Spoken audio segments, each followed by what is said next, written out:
Squad is broken. Avenge me, my brothers. We're catching up with Thomas Lund from Full Control here at Gamescom in the Nordic Game Pavilion. And it's been a week since Space Hulk came out. What's that week been like? The response and sort of how does it feel? It's like a sports question. Oh yeah, it's like a roller coaster ride really. When you get the crunch period and then the final release, and then you, oh man, we shipped with this bug and everything that you just tested, like, damn. So we sat and patch and get it out, and at the same time just being really, really happy to see some of the response that we got. Fans emailing you and saying this is the best game that they ever played and it's been waiting for it for 15-20 years, and also getting the opposite of some hate mails of what did you do here. So it was totally as expected. I mean, it is a little bit like walking into Lion's Den with something that is, people have this expectation of how it should be and how it, you know. Yeah, exactly. And then we're just happy that we actually did get a lot of great feedback. And there will be some people that don't like it. I'm sorry if you're a Space Marine player and expect you to walk around and just kill thousands of Gene Stealers. It's not the game for you, right? So if you look ahead, you have plans to sort of expand on the game, and obviously you want to get all the bugs out, but how do you plan to move forward? We're already in full production of multiple expansions. We are coming out with a new Space Marine chapter and a lore-based campaign around that chapter. We're working on a full campaign expansion as well, and we're doing the co-op mode, which is almost done, where there is a very specific co-op-based new co-op mission, or co-op campaign even, four missions inside that, so that you can play 3 people against the AI, each playing a Terminator squad. So we are in full production of all these things, because we don't see this as a fire and forget kind of product launch. We're fans. We want to keep this one alive as long as absolutely possible and get more out to the fans.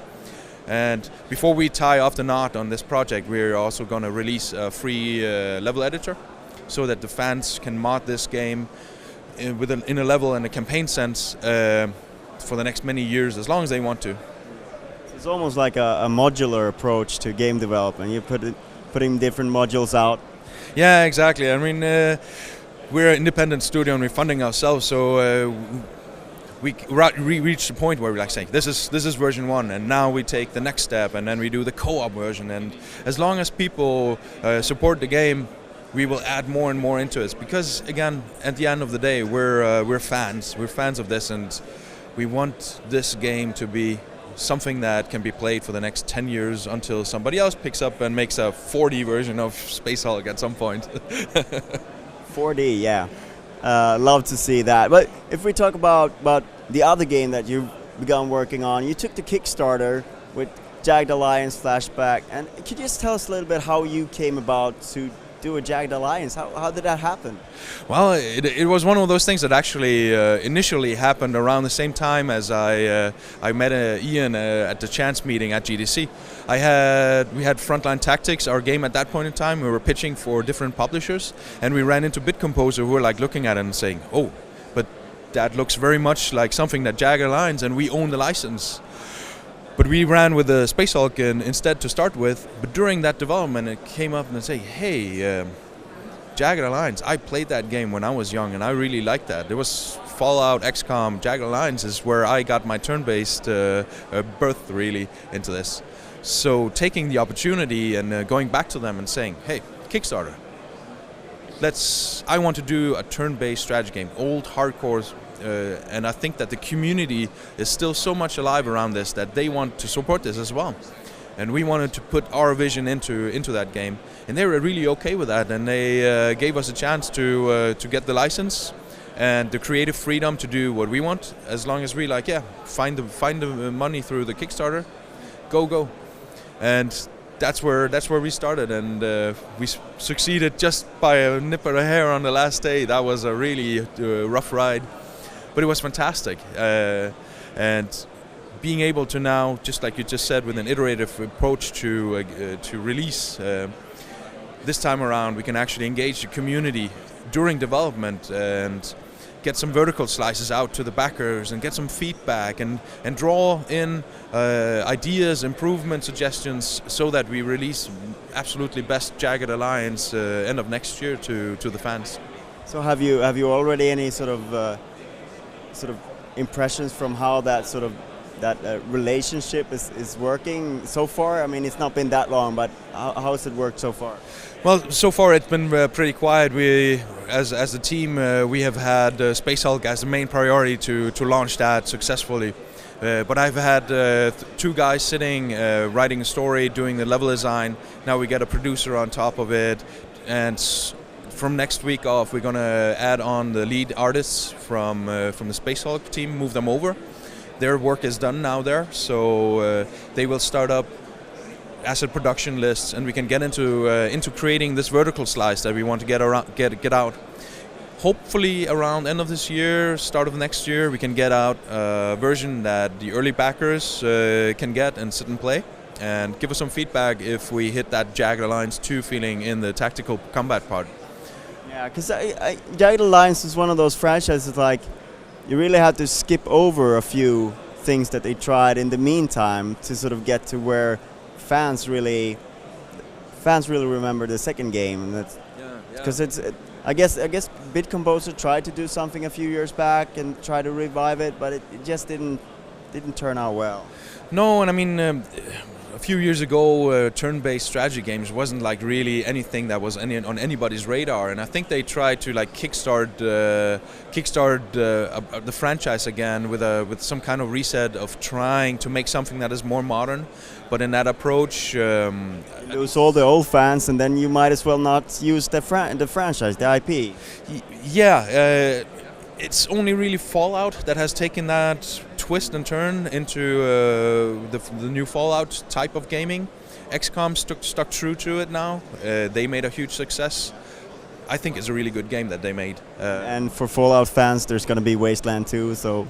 Exactly. You can get your kick on Kickstarter if you need to. But we really wanted to take it back, and I think that especially now with this upcoming turn-based strategy revival, really in the entire industry, with Wastelands, with some of the others major Kickstarter projects, XCOM, Space Hulk now, we're going to see more of these, and perfect timing. But we really want to hit this game out into that core niche and give them what they wanted to have the Jagged Alliance back in action to be when it was released a few years ago. And I guess it's like you want to satisfy the old fans, because then you can reach new fans as well. Because I mean, I think Enemy Unknown has shown that there's a lot of people out there who did not play these kind of games back in the day who love that game now. So there are new fans to be found as well. Definitely. I mean, the sales numbers that, not publicly, but you can guess it from some of the VG charts and similar. You can see that XCOM really sold well, way beyond what you would expect, even positively, that there is a crowd out there. It's millions of units from what I could see from these, and that's way into your more real-time strategy group, possibly even further. So there is a fantastic opportunity to make games for a broader audience in a turn-based setting. If you do it right, and if you blend out some of the, can you say, a little bit more boring 2D top-down, nothing happens, everything looks like a spreadsheet. If you can twist it over and make it more action kind, and still keep true to the core essence of a turn-based strategy game, I think there's a huge possibility of making great games in the future as well. So the timeline ahead with Jagged Alliance, you mentioned you want a vertical slice out for the end of the year. Is it reasonable to think it will come in 2014, or the slice or the full the gift? The full game end of next year is our target date. There are still many things that can shift that either forward or backward. We're definitely looking at now, with the success of Space Hulk, also bolstering some of the budgets, trying to see if we can get even more, and if we do more story and if we do more levels, we might release it in chunks to the backers so that we have a really big full game. Possibly has to shift into 2015, but definitely the backers that helped us through the Kickstarter will get the game throughout 2014 in smaller chunks. The thing that we have to figure out is how we hide away the story part until the final game is done and they can still enjoy the game. That's gonna be the tricky part. Because we want to have it as a surprise, not leak out too soon what the game is about. I don't know, blank screens or... Yeah, keep away the intro and the outro and remove the main story characters. I don't know what we're gonna do. Yeah, maybe you'll find some way. Thank you very much for your time. Anytime. Thanks for having the interview.